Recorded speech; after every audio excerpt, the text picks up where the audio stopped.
वर्दीसाठी अहोरात्र कष्ट करणाऱ्या भावांनो आणि बहिणींनो इकडे लक्ष द्या। सध्या मुंबई शहर पोलीसचं जे ग्राउंडचं कटाप आहे सगळ्यात जास्त कटाप लावलं, पण त्या लोकांनी कशा पद्धतीने कटाप लावलं, काय केलं त्या लोकांनाच माहिती आहे। पण जर आपल्या पद्धतीने जर कटाप जर धरायचं म्हटलं तर मुंबई शहराला 3521 जागा येतात आणि जर एकाच 10 प्रमाणे जर विचार लेखीसाठी पात्र उमेदवार घ्यायचे म्हटले तर 35,210 उमेदवार घ्यावे लागतात।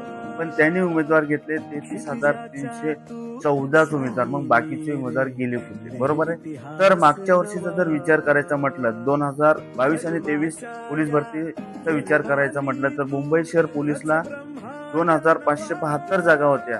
जर एकाच 10 प्रमाणे जर विचार करायचं म्हटलं तर लेखीसाठी पात्र उमेदवार होतात 25,072, पण त्याने मागच्या वर्षी घेतले होते उमेदवार 40,069 उमेदवार त्यांनी लेखीसाठी पात्र केले होते। बरोबर आहे। मग या वर्षी तुम्हाला काय झालं तेवढे उमेदवार पात्र? जवळपास जर मागच्या वेळेस जागा कमी होत्या पण जास्त उमेदवार घेतले होते, पण आता जागा जास्त आहेत आणि कमी उमेदवार घेतले।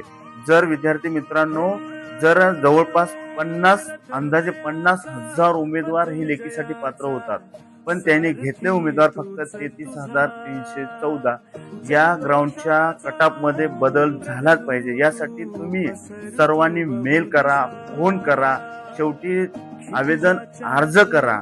बरोबर आहे। आणि या जे एका मार्काहून जे उमेदवार हुकलेले आहेत त्या सर्व उमेदवाराला लेखीसाठी पात्र करावं, यासाठी सर्वांना शेवटी आपण आंदोलन करू, पण त्या ग्राउंड मध्ये बदल केल्याशिवाय राहूच नाही। सर्वांना एकच विनंती आहे की रील सगळ्यात जास्त शेअर करा आणि जेवढे होतील तेवढे त्या ऑफिसला फोन करा, मेल करा, आवेदन अर्ज द्या। आणि शेवटी काही होत नसेल तर आपण शेवटी आंदोलन सुद्धा करू आणि सर्व विद्यार्थ्यांना जे एका मार्कावरून हुकलेले विद्यार्थी आहेत त्या सर्व हुकलेल्या उमेदवाराला आपण शेवटची संधी देऊ आणि लेखीसाठी पात्र करू। जय हिंद, जय महाराष्ट्र।